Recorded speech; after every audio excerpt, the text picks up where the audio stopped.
हमारे eco friendly new social system में शिक्षा का कार्य बच्चे के भ्रूणावस्था से प्रारंभ करने की व्यवस्था है।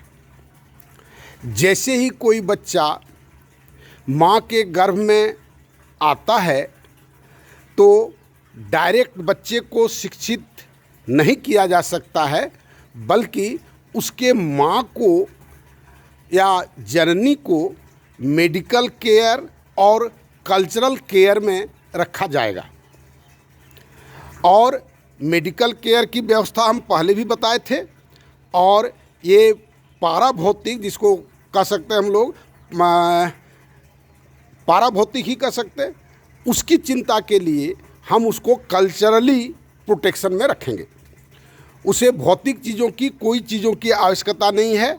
और चेष्टा ये किया जाएगा, सोशल सिस्टम में भी आप देखे होंगे कि हमने लोगों को टेंशन मुक्त जीवन देने का प्रयास किया है।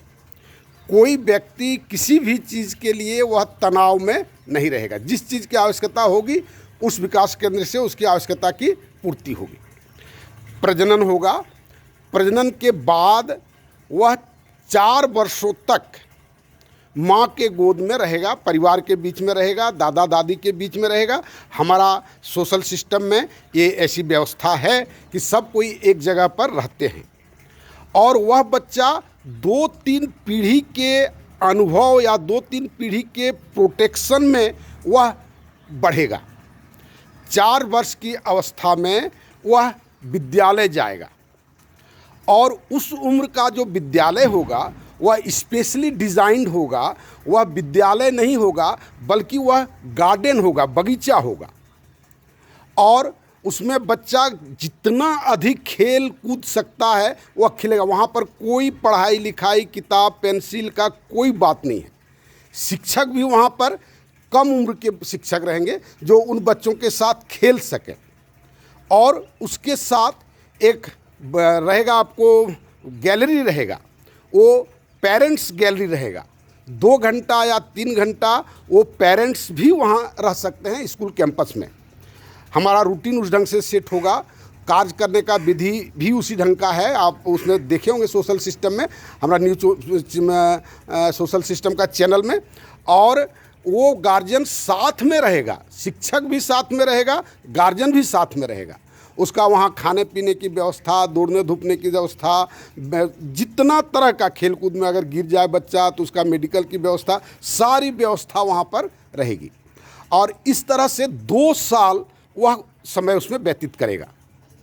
अवश्य ही वह बच्चा फिजिकली डेवलप होगा।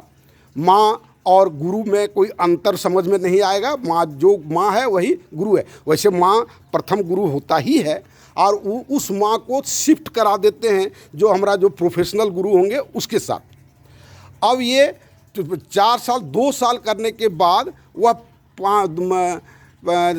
4-2-6 साल में वह जाएगा आपको फॉर्मल एजुकेशन। तब वहाँ पर अक्षर बोध होगा, वो पढ़ने लिखने के लिए सिखाया जाएगा। क्लासरूम टीचिंग होगा, मैंने क्लासरूम में पहली बार प्रवेश कराया जाएगा। ये जो रहेगा ये क्लासरूम नहीं रहेगा, ये कह सकते हैं कि क्लास गार्डन होगा। और तब कल फिर हम इसके आगे की बात करेंगे। इस पर ये वाटिका कह सकते हैं, किड्स कह सकते हैं, उपवन कह सकते हैं। शब्द जो दें जो आकर्षक हो, बच्चे के मानसिकता को सूट करे, उस शब्द के अनुसार ये छोटे बच्चों का होगा। उसके बाद वो आगे जाएगा। आगे कल हम फिर से बात करेंगे। धन्यवाद। आप पूरा सिस्टम को आप देखें, हमारे चैनल को, और इस पर विचार करें। और यह एक आनंद है, इसको आप महसूस नहीं कर पाते हैं लोग, कैसे हमको समझ में नहीं आता है। ये एक बहुत बड़ा आनंद है, ईश्वर प्राप्ति की तरह का आनंद है अगर हम दूसरे के लिए कोई काम करते हैं तो। और दूसरा, एक्चुअली ये कहने के लिए दूसरा है, ये अपने लिए भी काम है। ये कहने के लिए दूसरा कहा जा सकता है कि हम इतना पैसा देते हैं समाज के लिए दिए, ऐसा कोई बात नहीं है। हम तो ऐसा नहीं महसूस करते हैं। हमको लगता है ये हमारा काम है। जैसे हमने बाल बच्चे को अपना पोसा है, उसी ढंग से ये समाज के लिए अगर करते हैं तो ये हमारा अपना काम है। धन्यवाद।